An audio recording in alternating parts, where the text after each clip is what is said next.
Today's video is an interview with Dr. Nancy Belcher, CEO of By Winona. I'm J. Rosemary, and I help solo moms with tools and strategies to live a joy-filled life in the middle of life's chaos. Be sure to check out Nancy Belcher's tips and strategies and talking to your daughter about the stages of life that women go through. Also, there's an interesting part about why hormone therapy has such a bad rap, so check that out as well. If this video resonates with you, leave a comment below. Also, please subscribe and ring that notification bell so you'll know when I upload a new video. Today is Nancy Belcher, CEO and co-founder of Winona Health. Thank you for talking to me today, Nancy. Yes, great to be here. Thank you so much. Sure. So before we get into our topic of discussion, tell us who you are. Well, my name is Nancy Belcher. I am a scientist. I have a PhD in biochemistry. I studied hormones in graduate school and in my postdoc. And I spent most of my life as a scientist and a professor of biology. And recently, in the last year, I launched a company called ByWinona.com. It's not like buy something, it's like I stand by you. So ByWinona.com. And what we do is we sell hormone replacement therapy for women that are in perimenopause and menopause. And the reason that I reached out to you, Jen, was because I read the bio of your show. And one of the big issues for women that are in their late 30s, 40s, and then into their 50s is that they've got this huge drop in hormones that very few people talk about, and very few doctors, unfortunately, really give much credence to, like, oh, you should just be able to bear it, endure it. But now as moms are having their children later in life, their menopause symptoms from this drop in hormones is overlapping with their kids going through puberty. And so I like to say you have sort of a house of hormones. And so, I mean, if you think about puberty and all of the things that you went through with puberty, think about menopause and perimenopause as puberty in reverse. And so here you've got two sort of colliding worlds, and there's not a lot of information out there about how to manage it. Yeah. Okay. Thank you. I guess you can imagine that, for someone like me, all of this is familiar. So tell us what is menopause? Exactly. Yeah. So thank you for bringing me back to that, because you know how in your life you get sort of submerged in something and you just sort of start talking about it like the whole rest of the world knows everything about it. Yeah. So when you're about 35, your hormones, they call them sex hormones. So for women, it's estrogen and estrogen and progesterone that they talk about most of the time. But women also produce testosterone, which most people think of as that male hormone that men use to get big muscles. But women need testosterone too.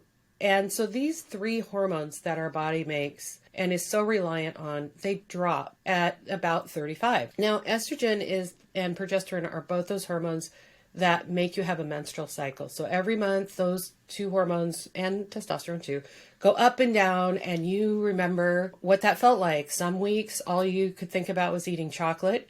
And then other weeks, you just felt incredibly bloated and didn't want to get out of bed. So that was thanks to estrogen and progesterone. So when we went through puberty, those hormones went up and we developed breasts, we developed hair under our arms. We got those curves. I didn't get the curves that some of my girlfriends got, but most of the girls got curves, the boys got muscles, and everybody was happy. But then you hit about 35 and those hormones naturally drop. That's just what our body does. But when those hormones drop, there's about 130 symptoms of what happens when those hormones drop. And there's that ongoing joke all the time when people joke about hot flashes. Oh, she's having hot flash. And yes, hot flash is a symptom of menopause, but there's so many others that people aren't aware of. And the one that I wasn't aware of, and the one that caused me to really start diving deep into menopause and perimenopause, was I gained almost 50 pounds in a year. And so my metabolism just pooped out. It was just gone. And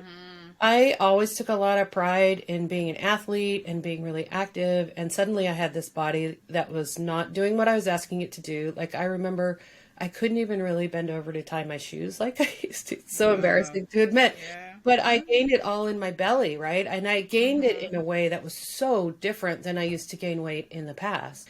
And so Yeah. now I kind of had this man bod, and I had people at work ask me if I was pregnant. It was bad. And then the other thing that happened to me was I just couldn't sleep. So I would just wake up in a sweat at night. I was super anxious. I felt like my skin was crawling all the time. And all of that was because of this drop in hormones. And my family, so I have 5 sons, and my sons were left saying, "What is going on with you? You have." I had one of my sons who's pretty outspoken tell me I had just lost my mind. And kind of in a way I had, right? So with this drop in hormones, you have sort of this brain fog. Women talk about brain fog a lot. You become sort of impatient and anxious and stressful. And so if we can get those hormones normalized, so we can get them not back to where we were when we were, say, 18, but keep them from just going up and down like during our monthly cycle, then we can start to sort of stabilize some of these other things. And I was able to get my weight gain under control. I feel a lot more steady. And what's great is that it's a very safe, natural, and effective way to deal with menopause symptoms. Okay. Thank you for explaining that. Yeah. So basically, you're saying that menopause is natural, right? Yes. Number one. Number two, but it comes with certain symptoms. Right. Right? Right. And those symptoms are caused by dropping certain hormones? Mm-hmm. Am I getting it right? Yes. Yes. Okay. All right. Okay. So I remember one time during my mid-30s, I think it was, I got angry easily, and I would throw things, and I was nasty, and I was horrible. I was not this person. And then after that, I would be ashamed. Mm-hmm. And it went on for a time, and I had to review it and look at it, and I realized I was starting menopause. Yes. Is that something quite normal? Yes. And so thank you for saying how old you were when that happened too, because if you Google it, it'll say menopause starts in the United States. It starts in women when they're about 51. And that you might read some things that say Black women have menopause earlier, Asian women have menopause later. That's not statistically relevant. So if you read it, I don't really believe it. It's about 51 for all of us. But what women don't know is that perimenopause, so that before menopause, can happen 10 years before. And so let's say that you hit menopause when you were 48. So when you were 38, you were in perimenopause and you didn't even know it. And so perimenopause symptoms are the same as menopause symptoms. People just don't talk about it. Some of my girlfriends have menopause symptoms that I thankfully didn't suffer from. But one is that vaginal dryness and uncomfortable sex. And so that can really destroy relationships where, we have these ads on TV all the time for erectile dysfunction, right? Take the little blue pill and the guy will be happy forever. But their partner might not be interested because it hurts, right? So they're at the same stage of life, but the man has an easy solution to their issue. But the woman is like, it hurts. And the other thing that happens with menopause is if you don't have regular intercourse, your vagina actually shrinks and gets smaller and makes it even more uncomfortable to have sex. So it's this sort of cycle of this uncomfortable sex that can really damage relationships. So, and it's uncomfortable to talk to your doctor about that. Who wants to, especially if your doctor's a man, it's really hard. Yeah. So. Yeah. Oh, wow. The complication of being a woman. Yeah.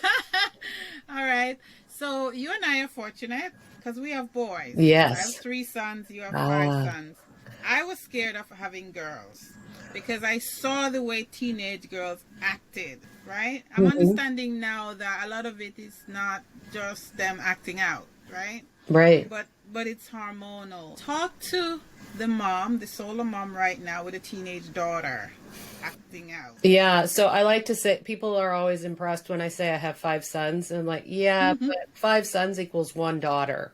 And I say that because I have 6 nieces and that I'm close with, and I watch my brother and sisters deal with it. So, the strategy I would take, and I've taken with my sons, but I think it's even more relevant with daughters, is that you talk about hormones. And you talk about the variation in hormones and that it is normal and it is natural, but that doesn't mean it should be ignored. Like so many times when people say, oh, it's natural, that to me says ignore it. Just because it's natural doesn't mean you should ignore it. It means that you need to embrace it and learn more about it. So for the daughters, I would really, and I actually wrote an article about this, and I can share that with you, Jen, if you want it. It's about how to talk to your daughter about hormones so that as she moves through her life, and not just teenage years, but in those reproductive years where, I mean, I don't know how your menstrual cycle was, but mine was kind of a disaster. And so I was kind of looking forward to menopause until I realized, oh my gosh, it's a whole new world of issues.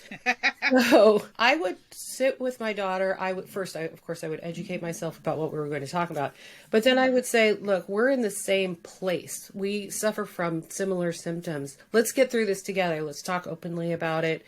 And let's try and find some resolution. And for the daughters, boy, would I have loved to have had a mom that would have talked to me openly about any stage of my female reproductive life. But anytime I asked my mom, it was, oh, I don't remember. That's what she would say all the time. I don't remember. Like when I was pregnant the first time, hey mom, is delivering a baby really that uncomfortable? Oh, I don't know. They just knocked me out. I don't remember. That was all I got. So then when I asked her about menopause, she says, oh, it was fine. I don't know. It's fine. Whereas I just suffered. So I think getting that empathy and talking honestly, and even if menopause was easy for you or you don't remember going through puberty, just being really open about it. You know, hormones and menstrual cycles and menopause, they're all these taboo topics. And it's our job as women to embrace them and talk about them everywhere where we have somebody's ear. And that includes our work life. So we had one patient that said that she could never in a million years say to her boss, I have to go home because I'm having really severe menstrual complications or I'm having really severe menopause symptoms. I mean, who's ever said that, right? Yeah. Especially to a male boss. Right. And so you have to be able to run that risk. And then there was another patient that said she was in a meeting with a whole bunch of guys and she was in the middle of talking and she got this horrible hot flash, which I don't know if you got hot flashes, but I did to the point where I had to bring in a change of clothes to work. That's how bad they were. Yeah.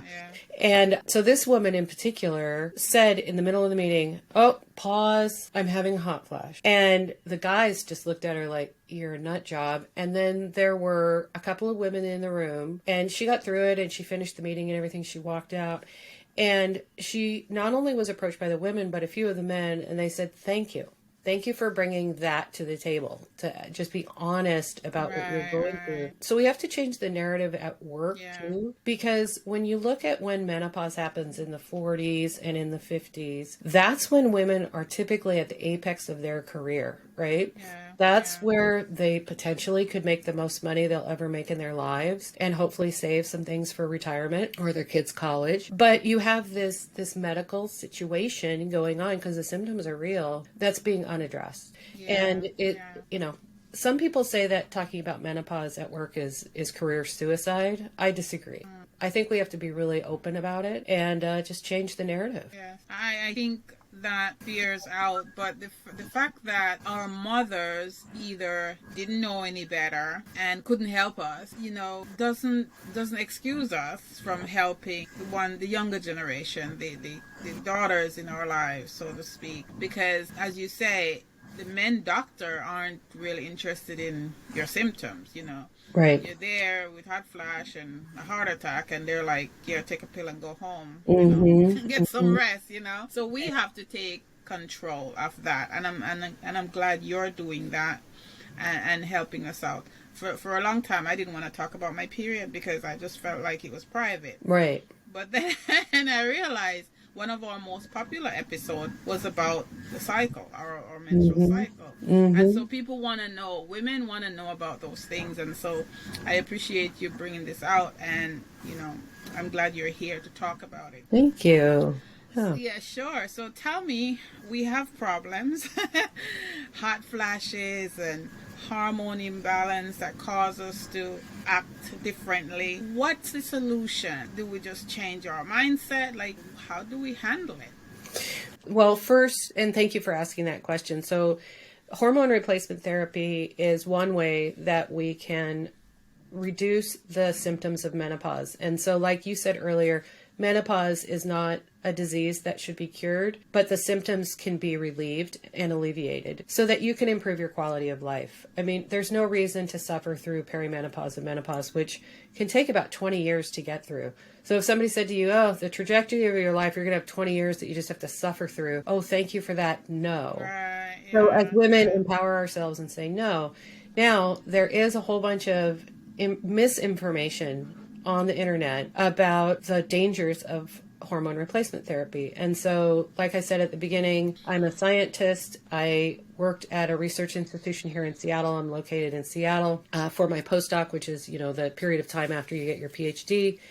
And from that same institution, there was a study that came out called the Women's Health Initiative. And that came out in 2002. And it was a really unique study because it included 161,000 women from across the United States, 40 different sites, and they were studying aging in women. And it was the first of its kind. And it was applauded because the federal government gave money for researchers to finally study women as they age. Previously, it had always been male-focused studies.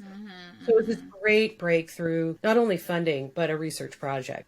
So everybody waited and was super excited for the results of this study. That it was released in 2002, but it started in the 90s. It was a 10-year longitudinal study. And my mom was actually a part of that research study. And I remember her little packets that she would get, being on the countertops and see the logo and stuff and think, oh, my mom's part of the Women's Health Initiative. That's interesting. In 2002, without putting the data out for peer review, which you always have to do as a scientist, you have to have your fellow scientists review what you did and say, oh yeah, you did it right. Or they might say, that wasn't a very well conceived study. I don't think you can publish that. Without going through that protocol of having your fellow scientists review it, they released the findings to the media. And the media just took it and ran with it. And what they said in 2002 was that taking hormone replacement therapy will increase your risk of breast cancer. It'll increase the risk of blood clots and a series of other statements that were not true if you actually look at the data. But the way that they crunched their numbers, it was kind of true, but not what we would call in science statistically significant. And so now when you Google it, if you type in hormone replacement therapy, you'll see that over and over and over again. Now in 2004, those scientists retracted much of what they said and they tried to correct the misinformation, but nobody listens to that, right?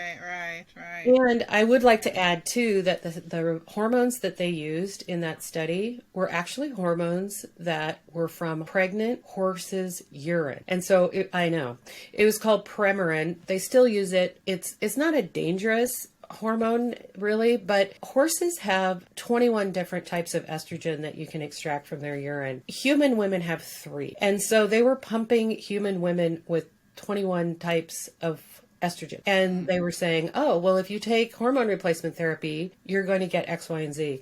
Well, the hormones that we provide today are not from pregnant horses. It's from yams. It's identical to what your body produces. And so studies that were done previously on different types of hormone really don't apply to what we're providing today. I hope that makes sense. Yeah, it does. It does. I've been offered hormone replacement therapy, and truth is, I said no because I don't want anything strange in my body. Right. But I have used the progesterone cream. Mm-hmm. Which I'm not really sure it worked or not because I still was that for like calming effect? Was that for like sleep? Yeah, it was for sleep because I had problems sleeping. Mm-hmm. But I don't know if it works. So I just kind of grin and bear the hot flashes. They mostly happen at night, so Yeah, night I do this with my sheets, I know. Yeah, well, I mean, fans are a great friend, right? So I have a fan going every night, mostly just because I kind of like the noise and I like the movement of the air. I don't like that stagnant air in my room. The other thing is wearing cotton. Cotton is super helpful. Like I don't wear sweaters anymore. I haven't worn sweaters since I was in my early 40s just because of the temperature variations. Mm-hmm. Layering your sleeping, your bedding, right? So you can just throw off one layer, but at least have another one. Some people have those cooling pillows that can be really helpful. I saw one that you actually put in the freezer, and then when you're ready to go to bed, you take it out, which sounds like a lot of work for me. But there's other things that can trigger hot flashes. So one thing is spicy foods, which is unfortunate because my family loves spicy foods. And I'm Jamaican, so. Yeah. Another is alcohol. And the one that was helpful for me was sort of just finding a moment in time, a few moments in time during the day to just bring it down a notch. And sometimes that was just closing my office door.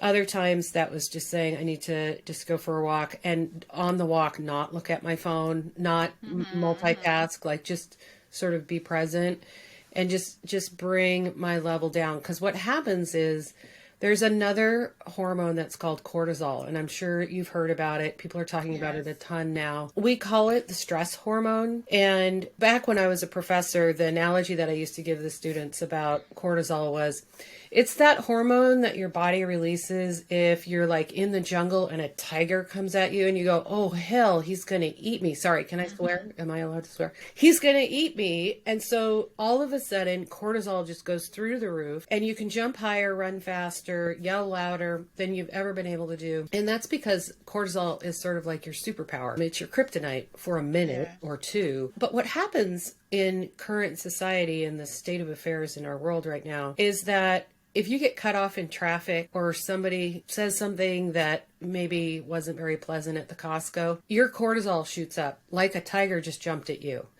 And so you live in this chronic level of elevated cortisol, elevated stress.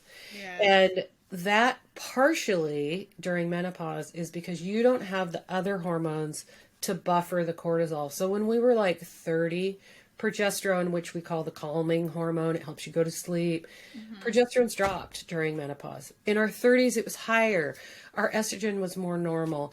And that kind of buffered the effect of maybe rising cortisol. Now we don't have the buffer for cortisol anymore. And so, you know, feeling like you're yelling, like you said earlier, part of that is because your cortisol is out of control because the other hormones are out of control. Oh, okay. All right. Thank you. I have one silly question. So a lot of times when I'm hot, I feel like I'm cooking inside. Yeah. Like I'm being microwaved. Yeah. Are hot flashes dangerous? I mean, do they cause our bodies any damage by just being hot?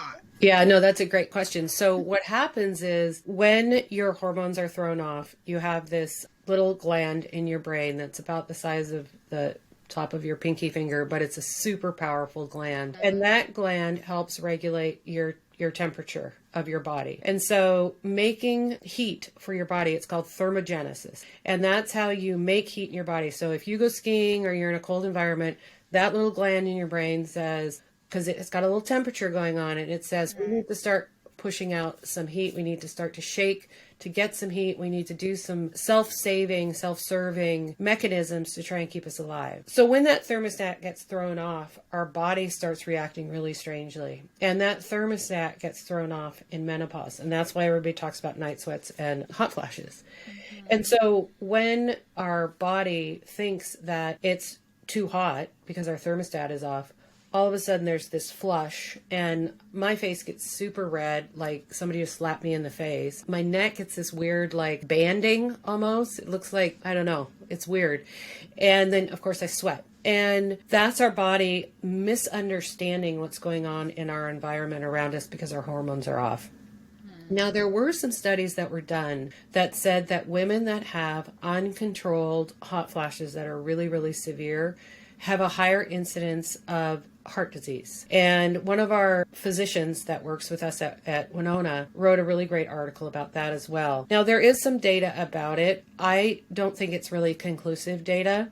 The other thing is that what they don't know is if you get those hot flashes under control, so sometimes women have hot flashes 10 times a day. Hot flashes can last between 3 seconds and 10 minutes. I was more about the 5-minute person. So what we don't know is if we decrease the hot flashes because we replace the hormones with hormone replacement therapy, does that help your heart disease status? We don't have that answer, but what we do know is that hormone replacement therapy can help prevent chronic disease like heart disease, type 2 diabetes, certain kinds of cancers, obesity, on and on and on. So hormone replacement therapy can decrease the hot flashes and improve your quality of life. We also know that women that take hormone replacement therapy live on average 6 years longer than women that don't. Yeah. Wow, that's interesting. All right. So how can we get in touch with you and, buy Winona? Yeah, so we're by Winona. So again, it's like like I stand by you, Jen, not buy this, right? Buywinona.com. And we're on the internet. We have a ton of articles that have been written by myself and other healthcare experts. And we'd love to have people take a look at By Winona. My email is nancy@bywinona.com. So again, Nancy, just Nancy @bywinona.com. And I would love to hear from your listeners and answer any questions that they might have. We are opening in Illinois soon, New York soon. We're in 5 states right now, and we haven't even been around a year yet. So we're trying hard to get into all the states. It's a little hard sometimes Right. every state has its own set of rules, right? Yeah, sure, Yeah. for sure. Oh, wow. Thank you. And I'll put the links in the show notes so people can reach out to you. So basically, you're just in the U.S. right now? Yes. And just certain states. Right. Okay. All right. Yeah, but I would invite women to read the blogs. We've got almost 300 Okay. blogs about most of what we talked about today. And if they read the blogs and there's still further questions, I'd love to hear, because I'm always looking for input on what's confusing, what do they misunderstand about menopause. And so I would really love to hear from your listeners about what else we can write about to help empower women during this it's a really challenging phase of life that not very many people want to talk about. So, yes, for sure. Thank you. Or we get laughed at, right? yes. Yeah. So what is Nancy grateful for today? Well, I'm grateful to be on your show, of course. Thank you. My new friend Jen, who has an accent I can't place. Honestly, I'm grateful for my 5 sons. Somebody asked me the other day if I could embrace any moment in time as my most treasured moment in time throughout my life, what would that be? And I had to say my last holiday just, a few weeks ago with my boys, because we're healthy, we're well, we're together, and I don't think there's anything better than that. Yeah. All right. So I'm not going to keep you much longer. I appreciate you coming talking to me today. Anything else? No, I just want to express my gratitude for you letting me come on and chat. Sure. Thank you very much. I'm sure this was a useful topic for a lot of my audience. Great. For raising teens. Yeah. So you're both going through the same thing. One's going forward, one's doing it in reverse. And you can be aligned, right? Rather than battling. Yes. Yeah. Thank you, Dr. Okay. Belcher. Okay. Thank you so much.